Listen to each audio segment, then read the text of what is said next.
प्रस्तुत करना चाहूँगा, अनुरोध करूँगा उनसे, जिनको आप लोगों ने काफ़ी कम सुना है।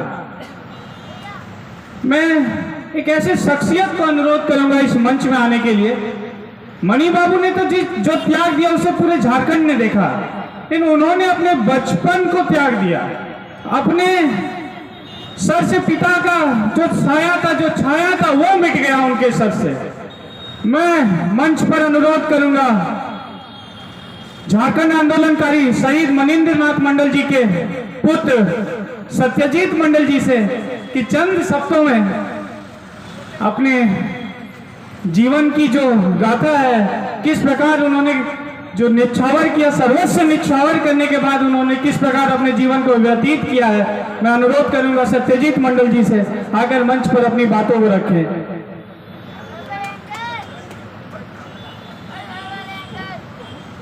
क्योंकि मुझसे ये नाराज होंगे, क्योंकि काफी छुपे छुपे रहते हैं। जोरदार तालियों से स्वागत कीजिए, अभिवादन कीजिए, अभिनंदन कीजिए सत्यजीत मंडल जी का।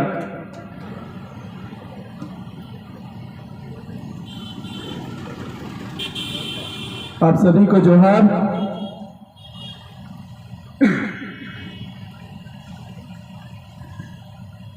मैं हमेशा सोचता हूँ कि काश मेरे पापा आज 75वां और 75th बर्थडे में मेरे साथ होते हैं।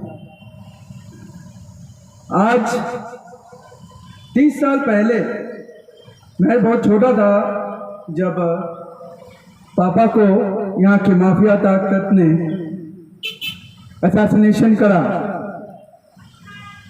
उस समय मुझे लगा और मैंने अपनी माँ से कहा था कि ऐसा परिस्थिति में रहना संभव नहीं है, मगर मेरी माँ ने कहा जो लड़ाई तुम्हारे पिताजी ने शुरू किया था उसको छोड़ के हम पीछे कभी नहीं हटेंगे।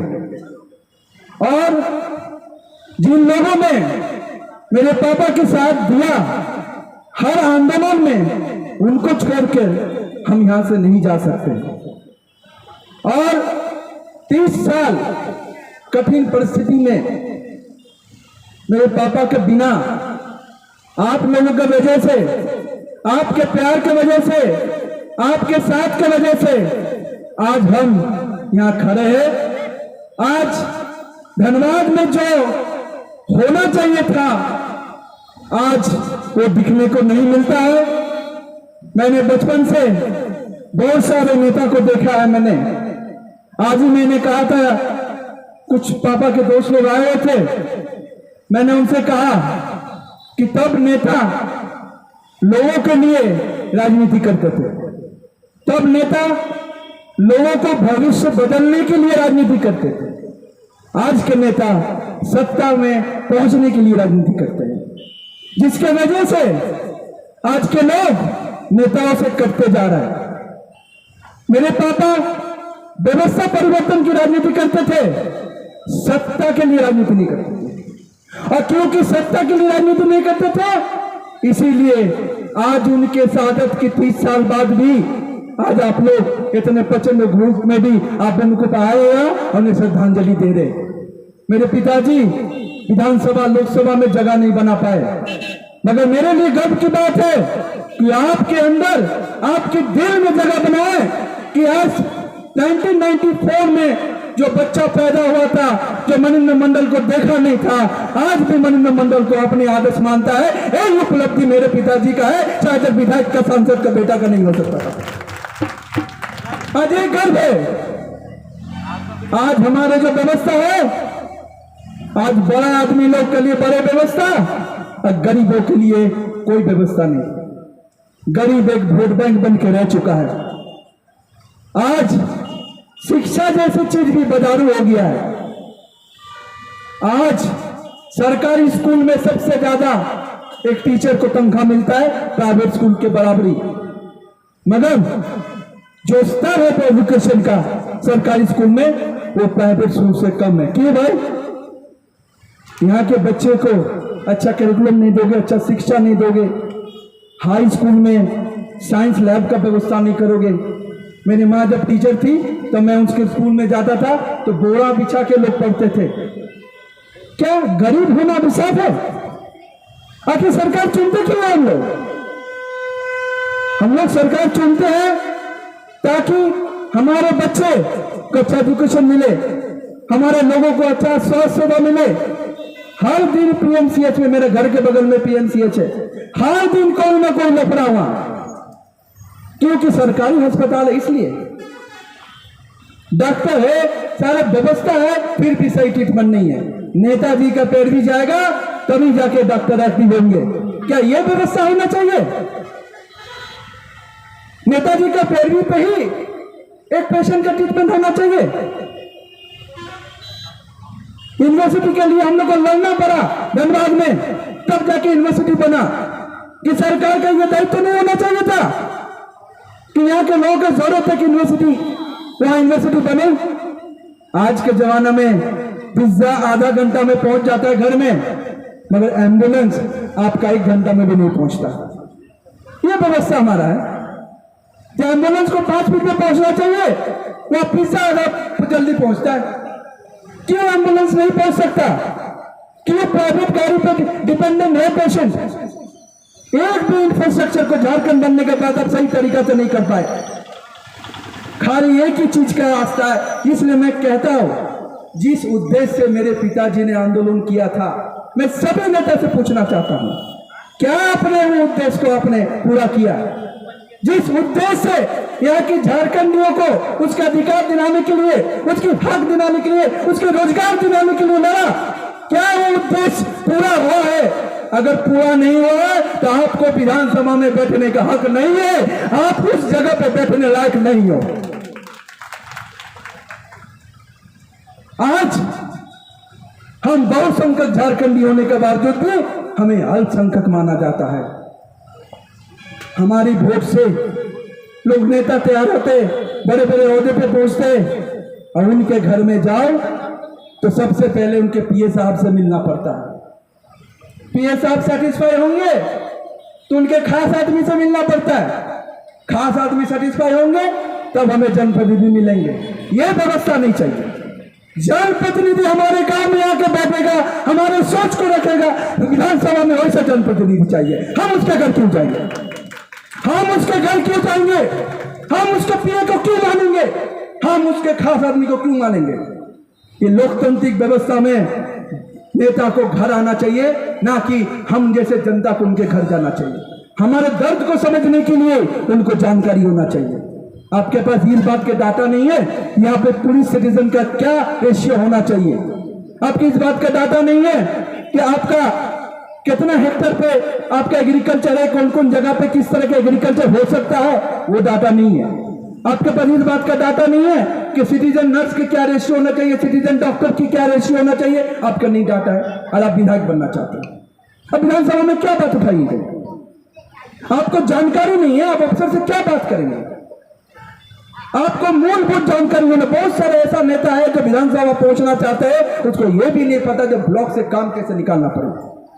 आपके पास कोई व्यक्ति आता है मदद के लिए, आप उसके सर बोल के संबोधित करते हो। आज तक मैंने कभी मेरे पापा को, मेरी माँ को, किसी अफसर को सर बोलते हुए नहीं देखा। क्यों सर बोलेंगे उसको? ही तो पब्लिक सर्वेंट, हम उसको सर क्यों बोलेंगे? आज युवा पीढ़ी से हमें उम्मीद है कि नया झारखंड बनाएगा। आज जो परिवर्तन हो रहा है, उस परिवर्तन से उम्मीद है कि यहाँ के लोगों को उसके हक मिलेगा।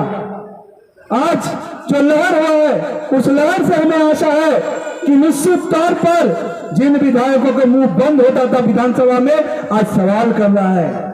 आज 4 बार विधायक बनने के बाद भी कभी सवाल नहीं करते थे, आज सवाल कर रहा है। ये परिवर्तन अच्छा है, इसे रहना चाहिए। आप युवाओं की वजह से ये परिवर्तन आया। एक डर हो गया कुर्सी खोने की, और जब डर होता है सत्ता जाने की, तब वो आके सतर्क होता है। आज के नेता आपके गांव पहुंच रहा है, नहीं तो कल एसी रूम में बैठ के ही वो विधायक सांसद बन भी जाते थे, सपना तो दूर की बात है। आज सतर्क हुए, आज मतदाता सतर्क हुआ, आपका अभिनंदन करता हूं मैं इस बात को लेके कि आप नेताओं को अपने घर तक बुलाने में सक्षम हो गए। ऐसा ही होना चाहिए लोकतांत्रिक व्यवस्था में, जहां नेता आपके पास जाए ना कि आप उनके पास जाओ, और तभी जाके मनी बाबू का आज सपना पूरा होगा। मेरे पापा यहाँ सत्ता परिवर्तन करने के लिए या बिहार के आपके जो सत्ता है उसको दो विभाजित करने के लिए नहीं झारखंड अलग राज्य की लड़ाई लड़ा था। मेरे पापा ने झारखंड अलग राज्य की लड़ाई लड़ा था ताकि यहाँ के लोगों को रोजगार मिले, यहाँ के लोगों को अधिकार मिले, यहाँ के लोग जब वीडियो ये थानेदार का पास जाए तो उससे इज्जत से बात करे, धोती वाले के साथ भी इज्जत से बात करे, ना कि अच्छा कपड़ा पहनने वाले के साथ। आज जो परिस्थिति है, अफसर गाड़ी देखता है किस गाड़ी से उतर रहा है उससे उस तरह से बात करता है, जो साधारण कपड़ा पहन के जाता है उसके साथ सही से बात नहीं करता है, बोलते जाओ मेरे पियोन से बात करो। ऐसे अफसर की बहिष्कार होना चाहिए। आप युवाओं से मैं अपील करता हूं वैसे अफसर का आप साथ दीजिए जो यहाँ के लोगों को बात करे, ताकि वो यहाँ के लोगों के लिए उसके पियोन के साथ बात करने के लिए नहीं। मैं आशा रखता हूं, मैं अपने पापा को देखे हुए बड़े हुआ हूँ, मैं अपनी माँ को देखा हूँ आंदोलन में, झारखंड आंदोलन, आज भी हर आंदोलन से जुड़े। अजय राम बाबूजी जब भाषा आंदोलन में आज किए थे उस समय भी मेरी माँ, मैं भी गया हुआ था इनके समर्थन में, क्योंकि हमें लगा कि हमारा भाषा संस्कृति बचेगा तो हम बचेंगे। और जो भी झारखंड की भाषा संस्कृति है, जो जिस भाषा को बोलता है, जो खतियानी जो भाषा बोलता है वो झारखंड की भाषा होता है, चाहे खोटा हो चाहे बंगला हो चाहे जो भाषा बोलता है वो यहाँ की झारखंड की भाषा है। और हमें सम्मान करके एक साथ रह के यहाँ के नेतृत्व को, यहाँ की राज्य के मुखिया को बताना है कि आपको झारखंड हित में फैसला लेना पड़ेगा। झारखंड आंदोलनकारियों का खून है, उस खून को आपको न्याय दिलाना पड़ेगा। यहाँ ऐसा परिस्थिति है जो सांसद महोदय ने बोला, सही बात बोला, जिन्होंने हत्या किया, जिन्होंने आज शहीदों को, आज शहीद महेंद्रनाथ मंडल जैसे शख्सियत का हत्या किया, आज उनके घर में ललबत्ती लोग जाता है। शर्म आना चाहिए वैसे नेताओं को जो हत्या करने वालों को संरक्षण देता है, शर्म आना चाहिए वैसे लोगों को जो हत्या करने वाला, हत्या फैलाने वाले लोगों के साथ खड़ा होता है। साथ उसके साथ होना चाहिए जो हत्या के विरोध में खड़ा हो, ललबत्ती वालों को उसके साथ खड़ा होना चाहिए जो हत्या के विरोध में, अन्याय के विरोध में खड़ा हो, ना कि गोली चलाने वाला का साथ में खड़ा हो। यही बोल के मैं अपने बात को खत्म करता हूं। जय हिंद, जय समाज। आप सभी को मैं अभिनंदन करता हूं, आप लोगों ने आए यहाँ पर पापा को श्रद्धांजलि दे। और कोई भूल चूक हुआ, मैं पहली बार, इतने साल हो गए पापा की शहादत, मैं पहली बार संबोधित कर रहा हूँ, कोई भूल चूक हुआ तो माफ कीजिएगा, मेरे जानकारी का अभाव भी हो सकता है। आप सबसे मैं इसी के साथ विदा लेता हूँ। श्री मणि बाबू अमर रहे, विनोद बाबू अमर रहे, शक्ति बाबू अमर रहे, नेपाल अमर। धन्यवाद।